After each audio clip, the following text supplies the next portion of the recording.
नमस्कार, capital TV Uttar Pradesh देख रहे हैं आप और मैं हूं आपके साथ शिवानी रतूल। सपा की पहले 2017 के यूपी विधानसभा चुनाव में बुरी हार, फिर 2022 में बुरी हार और अब 2027 की हार सामने दिख रही है। इसीलिए सपा प्रमुख अखिलेश यादव बौखलाए हुए हैं।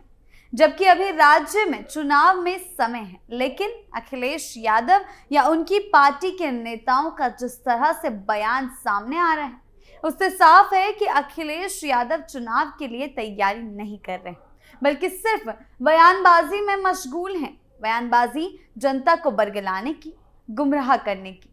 अखिलेश यादव एक तरफ मतदाता सूची के विशेष गहन पुनरीक्षण यानी एसआईआर को लेकर चुनाव आयोग पर अविश्वास का माहौल बना रहे हैं, वहीं दूसरी तरफ पार्टी के भीतर से ऐसे बयान आ रहे हैं जो राष्ट्रीय सुरक्षा और सेना जैसे संवेदनशील विषय को सीधे चुनावी नैरेटिव में खींच लाते हैं। तो ये साफ दिख रहा है कि अखिलेश यादव ने 2027 चुनाव में पहले से ही सरेंडर कर दिया है। एसआईआर की तारीख बढ़ने पर अखिलेश यादव की प्रतिक्रिया इसका पहला एग्जाम्पल है। मतदाता सूची के विशेष गहन पुनरीक्षण को लेकर उन्होंने जिस तरह आशंका की बात की, वह वोटरों को गुमराह करने का एक बड़ा राजनीतिक संदेश ज्यादा लग रहा है।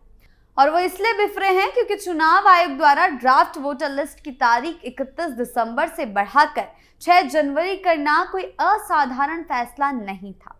यूपी जैसे विशाल राज्य में जहां करोड़ों मतदाता हैं, वहां ऐसी प्रक्रिया में समय का थोड़ा आगे पीछे होना नई बात नहीं है। बावजूद इसके अखिलेश यादव ने चालबाजी दिखाई है और इसे लोकतंत्र के लिए संभावित खतरे के रूप में पेश किया। तो यहाँ एक गंभीर सवाल उठता है कि ऐसा क्यों कर रहे हैं अखिलेश। दरअसल एसआईआर जैसी प्रक्रिया चुनावी राजनीति से पहले उस जमीन को तैयार करती है जिस पर मतदान होता है। वोटर लिस्ट अगर साफ, अपडेटेड और व्यापक हो तो वह चुनावी नतीजों को ज्यादा विश्वसनीय बनाती है।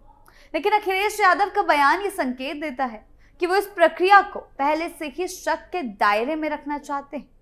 राजनीतिक विश्लेषकों का मानना है कि वो ऐसा इसलिए कर रहे हैं कि अगर हार जाएं तो वोटरों के बीच ये मैसेज दे सकें कि ये प्रक्रिया ही संदिग्ध थी।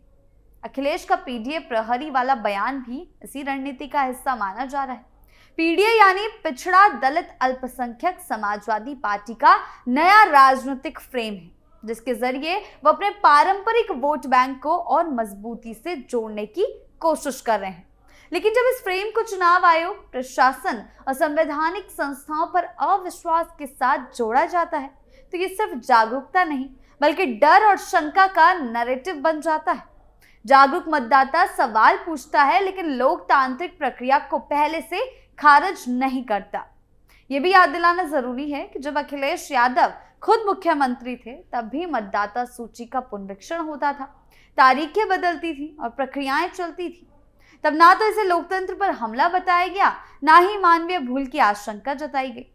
फर्क सिर्फ इतना है कि तब सत्ता समाजवादी पार्टी के हाथ में थी और आज सत्ता से बाहर होने की स्थिति में वही प्रक्रिया अचानक शक के घेरे में दिखने लगी। और ऐसा करके वो अपने खास कोर वोटर या कह सकते हैं कि मुस्लिम समुदाय और यादवों को गुमराह करने की कोशिश कर रहे हैं। सपा शुरू से ही मुस्लिमों में भाजपा का डर बैठाकर चुनाव जीतने की कोशिश करती रही। हालांकि यही मुस्लिम अब जागरूक हैं, शिक्षा, स्वास्थ्य, रोजगार की बात करते हैं और उसी के आधार पर वो किसी पार्टी या नेता का चुनाव करते हैं। दूसरी बात कि ऐसा भी नहीं है कि हम सिर्फ अखिलेश की बात कर रहे हैं। एसआईआर को लेकर ये बयानबाजी एक तरफ चल रही थी, तभी दूसरी तरफ समाजवादी पार्टी के सांसद सनातन पांडे का पुलवामा हमले पर दिया गया बयान सामने आया। वे पुलवामा आतंकी हमले को बीजेपी की साजिश बताने लगे हैं। तो ये न सिर्फ एक राजनीतिक आरोप है, बल्कि एक राष्ट्रीय सुरक्षा, सेना और शहीदों के बलिदान से जुड़ी संवेदनशीलता को भी टच करता है। 14 फरवरी 2019 को हुए इस हमले में 40 सीआरपीएफ जवान शहीद हुए थे।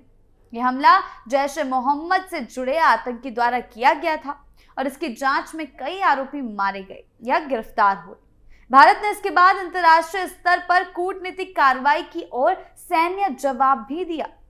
ऐसे में बिना किसी ठोस सबूत के इस हमले को साजिश कहना सवाल नहीं बल्कि आरोप है। और ये आरोप केवल सत्ताधारी दल पर नहीं बल्कि भारत की जांच एजेंसियों, सेना और पूरी सुरक्षा व्यवस्था पर भी सवाल खड़ा करता है।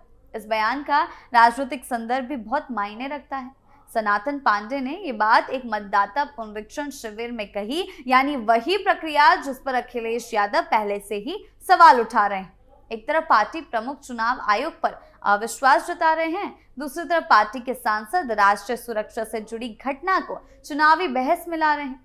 दोनों घटनाएं मिलकर एक ऐसा चित्र बनाती है जिसमें समाजवादी पार्टी की राजनीति ज्यादा आक्रामक और बिना सिर पैर के दिख रही है। आलोचकों का कहना है कि इस तरह के बयान एक खास वोट बैंक को साधने की कोशिश का हिस्सा हो सकते हैं। हालांकि यहाँ सावधानी जरूरी है। किसी भी समुदाय को सामूहिक रूप से निशाना बनाना या उसके नाम पर राजनीति करने का आरोप लगाना तथ्यात्मक नहीं होता। लेकिन यह भी सच है कि जब राष्ट्रीय सुरक्षा जैसे मुद्दों को बार बार राजनीतिक साजिश के रूप में पेश किया जाता है तो उसका असर समाज के अलग अलग वर्गों पर अलग तरीके से पड़ता है। कुछ लोगों को ये सिस्टम पर सवाल लग सकता है तो कुछ को ये सेना और सुरक्षा बलों के मनोबल को कमजोर करने जैसा महसूस हो सकता है। सेना और अर्धसैनिक बल किसी पार्टी के नहीं होते, वो देश के होते हैं। पुलवामा में शहीद हुए जवान किसी राजनीतिक एजेंडे के लिए नहीं बल्कि देश की सेवा करते हुए शहीद हुए थे। जब कोई नेता इस घटना को राजनीतिक साजिश बताता है तो अनजाने में ही सही वो शहीदों के बलिदान पर सवाल खड़ा करता है, और यही वजह है कि ऐसे बयान अक्सर पूरे देश को बेचैन कर देते हैं। यहाँ सवाल उठता है कि अखिलेश यादव इस पर क्या रुख अपनाते हैं। अगर पार्टी नेतृत्व इस बयान से खुद को अलग नहीं करता तो ये माना जाएगा कि पार्टी इस सोच से सहमत है, और अगर अलग करता है तो ये पार्टी के भीतर अनुशासन और रणनीतिक स्पष्टता की कमी को दिखाएगा। दोनों ही स्थितियों में समाजवादी पार्टी के लिए राजनीतिक रूप से चुनौतीपूर्ण है। इन दोनों घटनाओं को जोड़कर देखें तो एक पैटर्न उभरता है। एसआईआर पर सवाल उठाना और पुलवामा जैसे मुद्दों को साजिश के रूप में पेश करना, दोनों ही मामलों में संस्थाओं पर अविश्वास दिखता है। चुनाव आयोग हो या जांच एजेंसियां, सेना हो या सुरक्षा व्यवस्था, हर जगह एक तरह का संदेह पैदा किया जा रहा है। राजनीतिक विश्लेषक इसे डिफेंसिव पॉलिटिक्स कह रहे हैं, मतलब कि ऐसी राजनीति जिसमें भविष्य की हार की आशंका पहले से ही बयानबाजी में झलकने लगती है। 2024 के लोकसभा चुनाव के बाद समाजवादी पार्टी का मनोबल जरूर बढ़ा है, लेकिन यूपी की जमीनी राजनीति में भाजपा की संगठनात्मक ताकत और सरकार का प्रशासनिक नियंत्रण अब भी मजबूत माना जाता है। ऐसे में 2027 को लेकर सपा की चिंता स्वाभाविक हो सकती है, और इस चिंता या कह सकते हैं कि डर के कारण वो कुछ भी उल्टा पुल्टा बयानबाजी कर रहे हैं। लेकिन इसमें नुकसान तो सपा का ही होगा। अखिलेश यादव की राजनीति इस समय इसी दोराहे पर खड़ी दिखती है। एक रास्ता वो है जिसमें वो मजबूत संगठन, स्पष्ट एजेंडा और सकारात्मक मुद्दों के साथ 2027 की तैयारी करें, और दूसरा रास्ता है जिसमें हर प्रक्रिया पर शक, हर देरी पर संदेह और हर संवेदनशील मुद्दे को वोट बैंक की राजनीति से जोड़ दिया जाए। एसआईआर और पुलवामा पर आए बयानों ने ये सवाल खड़ा कर दिया है कि सपा किस रास्ते पर आगे बढ़ रही है। तो तय मानिए, भले ही अखिलेश ये समझ रहे हों कि मुस्लिम उनका कोर वोट बैंक है, इसीलिए वो कुछ भी बोलें सुन लेंगे, लेकिन सच्चाई ये है कि मुस्लिम एसआईआर हो या पुलवामा पर बरगलाने की सपाइयों की कोशिश अखिलेश को 2017 में भी खदेड़ा, 2022 में भी खदेड़ा और 2027 में भी खदेड़ी।